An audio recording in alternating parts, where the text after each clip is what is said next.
Okay, we've been looking at what modern Muslim scholars have been saying about the Quran and what and how they've elevated it so high, and then we looked at what the earlier traditions, the ninth and 10th century tradition scholars, those who were writing the Hadith, what they said about the Quran, and we're seeing there's a real disconnect between what they're saying today and what they used to say. It's obvious that in the earlier days, the Muslims did not consider the Quran as that inimitable. They did not have this preservation, this need for a preservation. And I think the reason why is because many of them knew exactly how the Quran was still being put together, was still being created. So there was not the same view that Muslim scholars today had back then, proving that it's nothing more than a man-made book. And that seems to be the consensus from what an awful lot of what we just looked at. Now we want to go to another area that really proves that this is man-made, and that concerns the historical anachronisms. If this really had been a book that was eternal, as chapter 85:22 says, if this is also a book that was well guarded by Allah and preserved, as it says in chapter 10 verse 15, in chapter 15 verse 9, and also in chapter 18 verse 27, then it would stand to reason that this book would have no errors in it. It would be, well, inimitable. The word that Muslims are always quoting to me. And there would be no errors as far as history, as far as science, and any other area. And so let's go look at some of the historical anachronisms, because this area specifically is a problem. Since we're looking at the historical problems of the Quran, this one is a problem, because there are historical errors in the Quran, which God would not make. Man would, but not God. Okay? So, come with me, and let's unpack them. Let's take a look at some of the historical inaccuracies or anachronisms there in the Quran. When you open the Quran, you will see in chapter 20, verse 85 to 87, and then also 95 to 97, that when Moses goes up to Mount Sinai, a Samaritan builds the golden calf. And it's very clear that this was a Samaritan, because Moses said to him, "And what is your case, O Samaritan?" The problem is there were no Samaritans in 1400 BC. Samaritans were not created until the fall of the northern kingdom by Israel by Sargon II. And that was in 722 BC. So how can you have Samaritans existing 700 years earlier? It gets a mosque much too early. Remember, we talked about this mosque last night. That's the Dome of the Rock, and there's the Al-Aqsa Mosque. One was built in 691, the other was built in 710. In chapter 17, verse 1 of the Quran, it talks about the Masjid al-Haram and the Masjid al-Aqsa, but it talks about from the great mosque to the farthest mosque, assuming that therefore that is referring to the Miraj that I referred to last night, where Muhammad went from Mecca up to Jerusalem. The farthest mosque would be in Jerusalem. The difficulty is there were no Muslims in Jerusalem. Muslims didn't get to Jerusalem until at least what do I have here? 649 to 650. So you see, they've got Muslims in the wrong place, doing the wrong thing at the wrong time. It cannot be the temple they're referring to, because that was destroyed in 70 AD. In chapter 34, verse 10 to 11 of the Quran, it talks about David, and that he was to make full coats of mail and circulate precisely the links, meaning chain mail. Yet David lived in 1000 BC. There was no chain mail. They didn't have that technology in 1000 BC. Coats of chain mail were not invented until 200 BC, 800 years later. It misplaces crucifixions too early. In the story of Pharaoh and Moses, the sorcerers who could not keep up with with Moses, they were taken out and they were crucified. That's in 1400 BC. You see that in Surah 7, ayah 120 to 124, and in chapter 20, verse 71. In the story of Joseph, which is in 1800 BC, again, a Pharaoh takes the baker and crucifies him.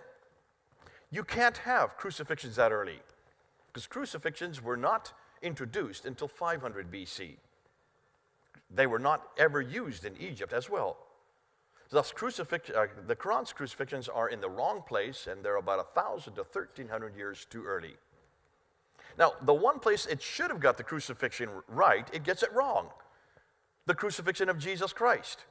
He was not crucified according to Cyril 4, I 157. Yet when you take a look at all the historical material from the first century, look at the historians who would refer to that crucifixion. You have Thallus and Phlegon who are debating it in 52 AD, just 20 years after the event. You have Tacitus who hated Christians. He was talking about it. Even he is the one that tells it happened during the time of Pontius Pilate, while Tiberius was emperor, proving that it had to happen in 33 AD. That's why we get the date for the crucifixion. He was a Roman historian. Josephus, a Jewish historian, talks about the crucifixion, mentions not only that Jesus was crucified, but then it goes on to say that the Christians believe he rose again. So there is a Greek historian, Roman historian, and Jewish historian all talking about the crucifixion of Jesus Christ. Why did the Qur'an get it so wrong? And it's got the wrong Mary. In chapter 19, verse 28, it says, Mary, you have certainly done a thing unprecedented, O sister of Aaron. So Mary, the mother of Jesus, is the sister of Aaron. In chapter 66, verse 12, the same Mary who is the mother of Jesus is the daughter of Imran, who is the father of Aaron. And in chapter 20, verse 30, Aaron has a brother named Moses. So both Aaron and Moses, who are the sons of Imran, which is the biblical Amran, have a sister named Miriam, who is the mother of Jesus. Do you see a problem with that? Especially when you know that Aaron and Moses did have a sister named Miriam. They were all three the children of Amram, but they lived in 1400 BC. Mary lived in the first century, unless she was a very old Mary. And it confuses the Qibla and the Kaaba. We saw that last night, so we won't reiterate that over again. It gets the wrong Qibla at the wrong place, finally gets the right Qibla for Mecca, not till 727, and finally was not made solidified until the 800s. And then today, now you'll see them all towards Mecca. It also completely confuses where the Kaaba is and does not understand that the Kaaba, it can be any place where their worship is done in many different sanctuaries. It confuses Pharaoh, the Tower of Babel, and Haman in chapter 28, verse 38, mentioning that Haman is an Egyptian. Chapter 40, verse 36 to 37, Pharaoh talks to Haman. The problem is Egypt never built any towers, as according to this story. They built pyramids. More than that, we know that Haman was not an Egyptian name. It is a Persian name, and we see him referred to in the story of Esther in chapter 3, verse 1. Pharaoh lived in 1500 BC, whereas Haman, the Persian Haman, lived in 510 BC. They never met each other because there was about 1,000 years between them. Now, God would not make these kind of mistakes. Man would. That's why I'm pointing these out to you, proving that this is all man-made. And the error we do not put at God's feet. It makes Alexander the Great an amazing engineer. In chapter 18, verse 96, it talks about Alexander creating a wall between two mountains to keep the barbarians from getting across. This great big wall that is big enough to hold down an entire army is made out of iron and copper. Now, Alexander lived in the 3rd century BC. That would be one of the greatest engineering events of history, to say nothing of the fact that we can't even make those large walls of iron and copper even today. One of the greatest engineering feats, according to the Quran, by Alexander the Great. We have 3 biographies of Alexander. Nowhere is there any reference to this wall. And where would its residue be? And then it refers to futuristic coins. We showed these on the wall, but I didn't unpack them for you. Remember, it said that Joseph was sold for a few dirham counted out. Counted out means coins, am I correct? If you're counting out, there must be coins. There were no coins at the time of Joseph in 1800 BC. Coins were not invented until the 600s by the Lydians. So what coins existed at the time of Joseph, 1800 BC? And obviously, this was written long before coins. Well, this was written long after coins were made and redacted back to the wrong person doing the wrong thing. But what about the Bible? Does the Bible get this wrong? When you look at Genesis 37:28, it says that Joseph is sold for 20 shekels. A shekel is a weighted measure. 20 shekels is about 0.2% of silver. When you look at the Nuzi tablets and the Mari tablets, you will see that the price of a slave exactly fits what we see in Genesis 37. We don't ask it to be correct, it just turns out to be correct. But I'm still curious about that dirham. Because dirham is a specific coin. It's the name of a coin. Did you remember last night, when were the dirhams introduced? They were introduced in 661. There were no dirhams before 661 because all the Arabs would have used drachmas, either Greek drachmas or Byzantine drachmas. They took the drachmas and then they introduced their own coins in 661. Remember, they took the emperor's image off and put the caliph's image instead? You saw those last night? Which means there could be no dirhams before 661. So how could they be in a Qur'an referred to by a man who died in 632? That's 30 years too early. Ooh, I love that. Unless, of course, Muhammad was prophetic.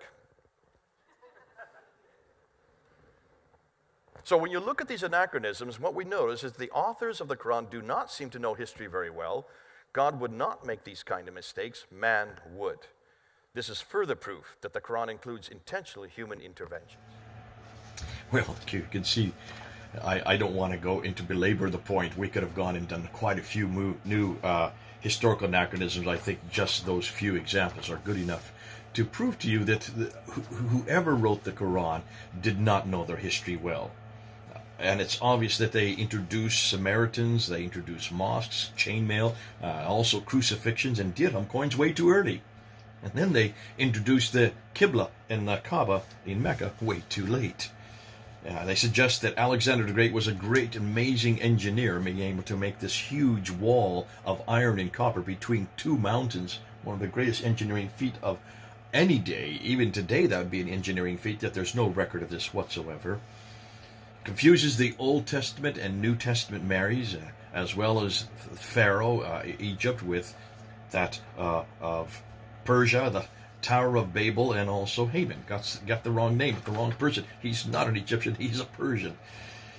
And this suggests that either the authors of the Quran did not know their history well, or they borrowed these stories from other sources, and I think it's the latter. They probably borrowed these stories, and that's why they got the other sources, with little discretion on their part as to what they were borrowing. Either way, what we do know, and what this suggests to me very clearly, is that this is not a book from God. This is not a book from any God that I know. We don't have these problems in the Bible like this. This is why it's beautiful when you have reference after reference in the Bible that talks about historical events.